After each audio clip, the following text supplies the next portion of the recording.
Hello friend, আপনারা দেখছেন পুরো চেন্নাই ব্লগ, মানে প্রথম থেকে শেষ অবধি। চেন্নাই ভ্রমণ, উটি ভ্রমণ, কন্নুর ভ্রমণ, আদিযোগী, এখন দেখছেন কন্যাকুমারী। তো আগের ভিডিওয় আপনারা দেখেছেন কন্যাকুমারীতে আমরা বিবেকানন্দ রক কি করে যাব এবং সেখানে গিয়ে কি কি দেখব, এবং বিবেকানন্দ রকে যাওয়ার খরচাই বা কত, কখন যাব, এবং এখানকার হোটেল ভাড়াই বা কেমন। তো বন্ধুরা, ভিডিওগুলো কেমন লাগছে অবশ্যই কমেন্ট করে জানাবেন, আর যদি না দেখে থাকেন চ্যানেলে ঢুকে পরপর পার্টগুলো দেখে নিতে পারেন, আর অবশ্যই ফলো করে নেবেন। তাহলে বন্ধুরা, আজকে আমাদের কন্যাকুমারীর দ্বিতীয় দিন। তো চলুন ফ্রেন্ড, দেখে নিই কন্যাকুমারীর দ্বিতীয় দিন। Hello friends, good morning. আর একটা নতুন ব্লগে তোমাদের সবাইকে ওয়েলকাম। আজকে আমাদের কন্যাকুমারীর সেকেন্ড দিন। তো সকালবেলা উঠে একদম ফ্রেশ হয়ে চান টান করে চলে এসেছি কন্যাকুমারীর মন্দির দেখতে। তো এই যে মন্দির ওই যে দেখা যাচ্ছে, তবে ওটাতে মনে হয় না ক্যামেরা অ্যালাউ আছে। তো বাইরে থেকে যতটা সম্ভব তোমাদের আমি দেখিয়ে দেবো। প্রায় ঘড়িতে এখন বাজে 11:30, 12টার সময় বন্ধ হয়ে যাবে, আবার খুলবে সেই 4টের সময়। তো এটা অবশ্যই মাথায় রেখে তোমরা একটু এসো। আর চলো তাহলে দেখি কিরকম কি ব্যবস্থা আছে, সবটাই তোমাদের সাথে শেয়ার করবো। মন্দির যাই করে বন্ধ হয়ে যাবে, তাড়াতাড়ি যেতে হবে। এই হচ্ছে সামনে মন্দির। মন্দির ঢোকার জন্য বাইরে জুতো খুলে আপনাকে মন্দিরে প্রবেশ করতে হবে। মন্দিরে কিন্তু ক্যামেরা অ্যালাউ নয়। আর এই যে বাইরে সবাই জুতো খুলছে, এখানে জুতো খোলার কোনো দরকার নেই। মন্দিরের নিজস্ব কাউন্টার আছে, যেখানে আপনি বিনামূল্যে জুতো রাখতে পারবেন। অবশ্য আপনার থেকে কিছু ডোনেশন বাবদ চাইবে। আপনি 10 টাকা 20 টাকা যেটা পারবেন সেটাতেই ওরা খুশি। একদম মন্দিরে ঢোকার ঠিক বাঁদিকেই আছে জুতো রাখার জায়গা, আর এখানে আছে অনেক দোকান।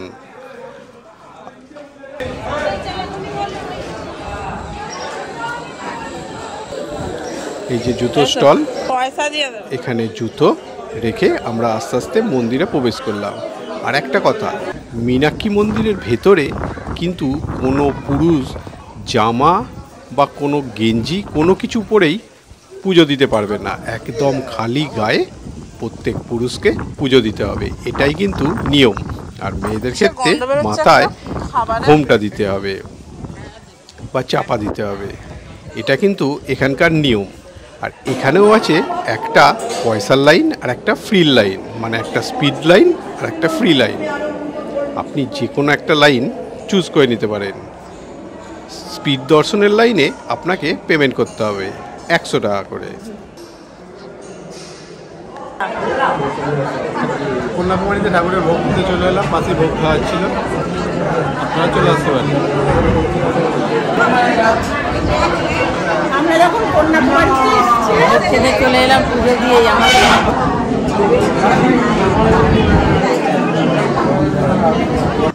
মন্দির থেকে বেরোনোর সময় মন্দিরের ভেতর ভোগ খাওয়াচ্ছিল।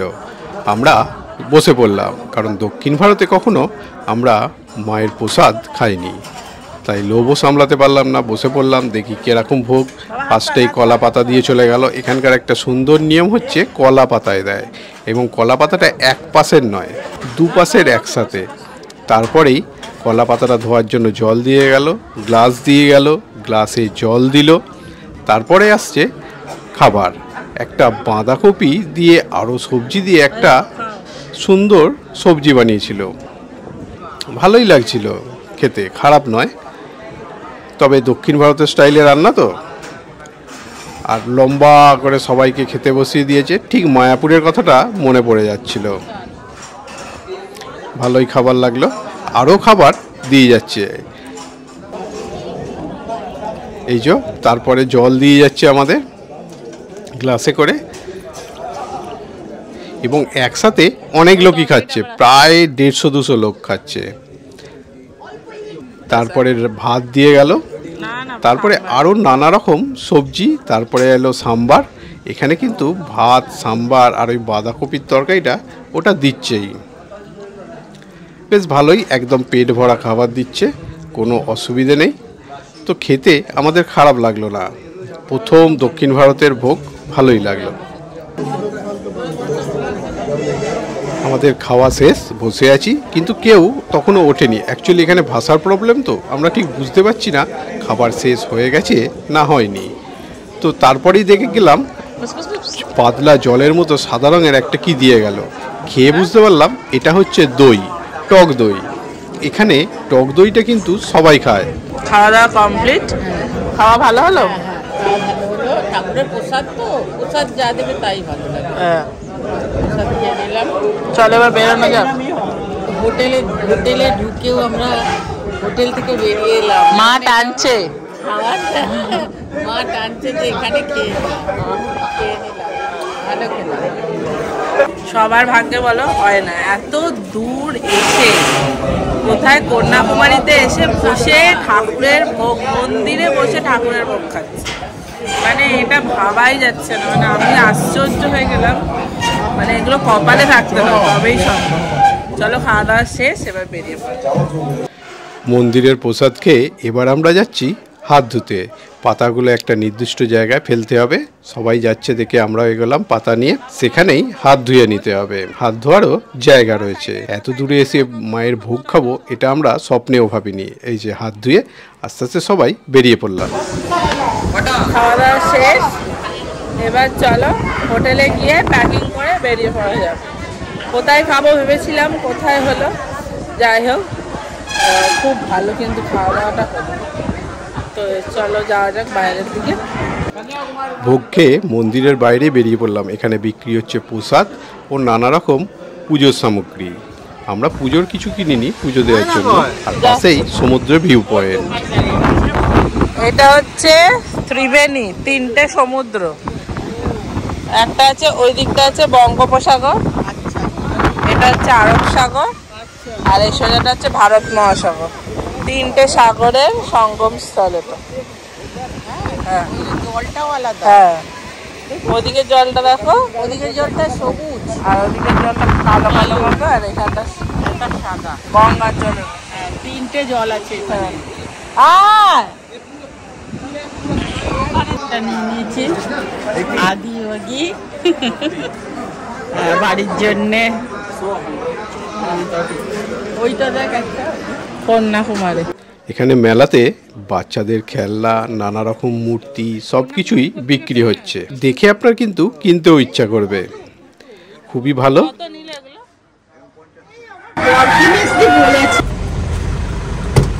তো ফ্রেন্ড, আমাদের সব ঠাকুর দেখা কমপ্লিট, ভোগ খাওয়া কমপ্লিট। এবার আমরা বেরিয়ে পড়লাম। তাতান কি কিনেছে দেখো। আমরা খেয়ে দে পেট পুজো করে ঠিক এখন 1:30 বাজে বেরিয়ে পড়ছি ত্রিবেণী ট্যুরিস্ট হোম থেকে। সবাই গাড়িতে বসে পড়েছি। ভালো করে দাও। হ্যাঁ হ্যাঁ ঠিক আছে। Hello tata. Hello hello hello. আমরা এখান থেকে গাড়ি ভাড়া করেছি, সোজা এখন যাব রামেশ্বরম। তো আমাদের মোটামুটি 7 সিটের যে গাড়িটা আছে সেটাই ভাড়া নিয়েছে 5,500 টাকা। আমরা এখান থেকেই বুক করেছি এদের কাছ থেকে। তো চলো, সমস্ত আর কি ইনক্লুডেড আছে, টোল ফোল সব নিয়ে। তো ফ্রেন্ড চলো, এসি গাড়ি 5,500 টাকা নিয়েছে। যদি কম লোক হয় তো আর একটু কমই পড়বে।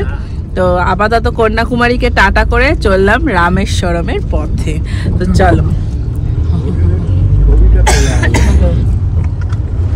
টাটা কন্যাকুমারী, সোজা রামেশ্বরম। দারুণ রাস্তা, ভালো দেখা।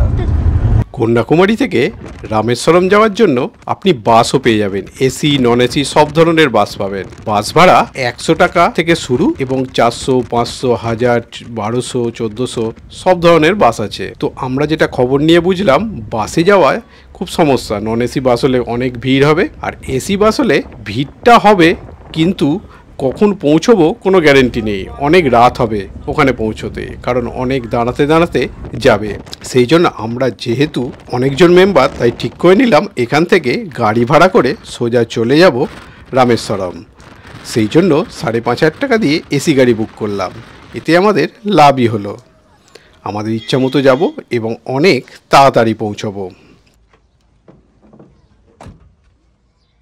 এই যে গাড়িতে যেতে যেতে মাঝখানে দাঁড়ালাম, এখানে একটু খাবার খাবো বলে, সন্ধ্যেবেলা স্ন্যাক্স খাবো বলে। 1:30টার সময় আমরা খেয়ে উঠে পড়েছিলাম, পেট ভর্তিই ছিল। অনেকটা রাস্তা আসার পর আমাদের এখানে স্ন্যাক্স নেবো। এই ডিসিশনটা আমরা ওখানেই নিলাম। আর একটা কথা বলে রাখি, দক্ষিণ ভারতে সব হোটেলে কিন্তু থাকার নিয়মটা একটু আলাদা। ওদের কোনো check in check out time নেই।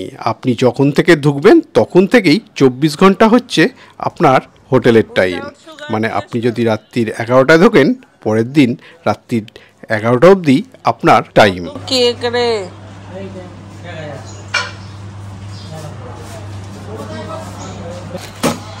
তোমাকেও তো শেখাতে হবে মনে হচ্ছে আর প্রথম থেকে। কন্যাকুমারী থেকে রামেশ্বরম প্রায় 6 ঘন্টার রাস্তা। তবে বাসে বা অন্য কিছুতে গেলে আরও বেশি সময় লাগবে, প্রাইভেটে গেলে একটু কম লাগছে। আর ট্রেন রাস্তাও আছে, কিন্তু রামেশ্বরমে ট্রেনের কাজ হওয়ার জন্য সেই ট্রেনের রাস্তাটা বর্তমানে বন্ধ আছে। তবে সবচেয়ে সুবিধে ট্রেনে যাওয়া। যদি লাইন ঠিক হয়ে যায় অবশ্যই আপনারা ট্রেনে ভ্রমণ করবেন।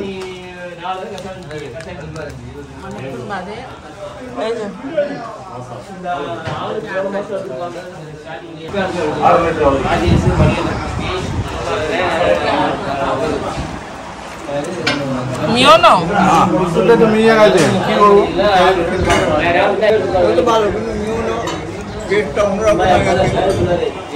দেখি কেমন মিও নাও, কার মিও নাও।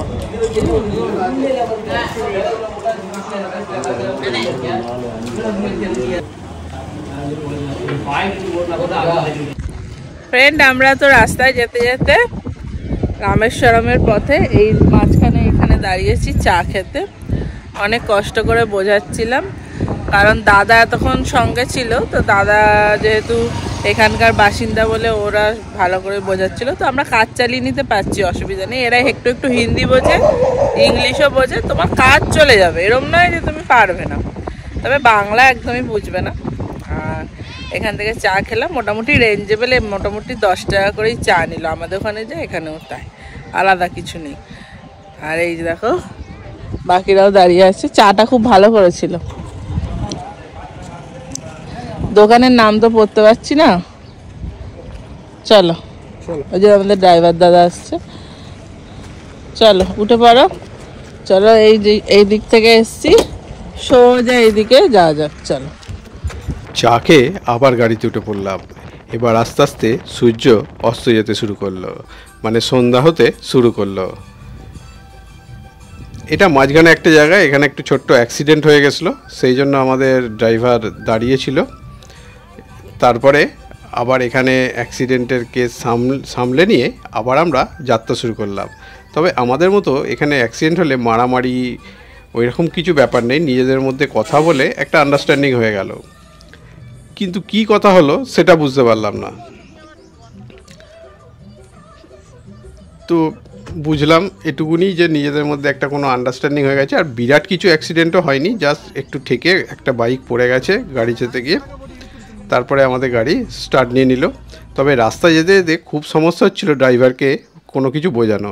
আর এইটা হচ্ছে সমুদ্র, যেটা হচ্ছে পেরিয়ে আমাদের রামেশ্বরম যেতে হয়। এই সমুদ্রটা পেরিয়ে চলে এলাম। এটা দিনের বেলার ভিউটা খুব ভালো লাগে। একদম রামেশ্বরম মন্দিরের সামনে।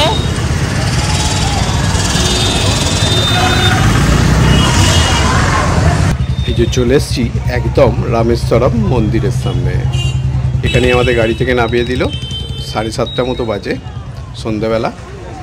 আমাদের ফার্স্ট কাজ হচ্ছে হোটেল ঠিক করা।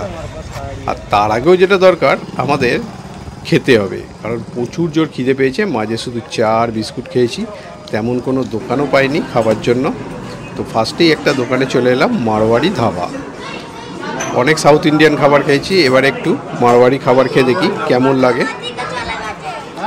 তো মারোয়ারি অনেক রকমই আইটেম নিয়েছি, তার মধ্যে 3 রকমের সবজি আছে, আলু জিরে আছে। আলু জিরেটা আমার ছেলের জন্যই নেওয়া হয়েছে মেনলি।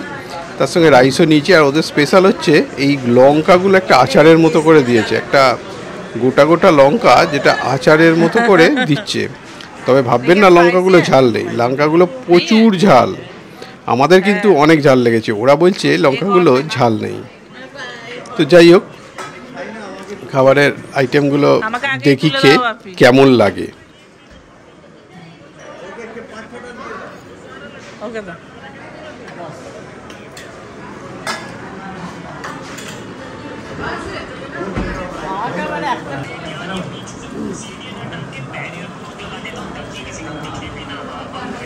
তো খাবার খারাপ নয়, আইটেমগুলো ভালোই লাগলো খেতে। তো অনেক দিন সাউথ ইন্ডিয়ান খেয়েছি, তো মারওয়াড়ি খাবারটাও ভালোই লাগলো, খারাপ লাগেনি। আমাদের নর্থের সাইডেরই তো খাবার, ভালোই লাগলো। তবে ভেজ, নন ভেজ এখানে পাওয়া যায় না। মন্দিরের চারপাশে কোথাও আপনি নন ভেজ খাবার পাবেন না, পুরোটাই ভেজ। আর মারওয়াড়ি খাবারও ভেজই হয়, তো সেই জন্য ভালোই লাগছে খাবারটা খেতে। পেঁয়াজটা কমন দিচ্ছে আর লঙ্কাটা কমন দিয়েছে। তো আলটিমেট খাবারটা আমাদের সবাইকার ভালোই লেগেছে। এবার খাবার খেয়ে আমাদের যেতে হবে হোটেলে।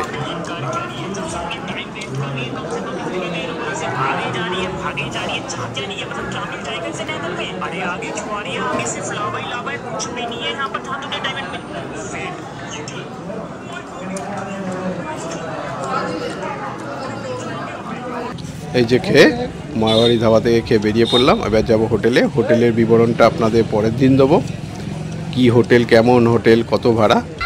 তো বন্ধুরা, ভিডিওটা কেমন লাগলো অবশ্যই জানাবেন। যদি ভালো লাগে লাইক, শেয়ার, সাবস্ক্রাইব করে দেবেন।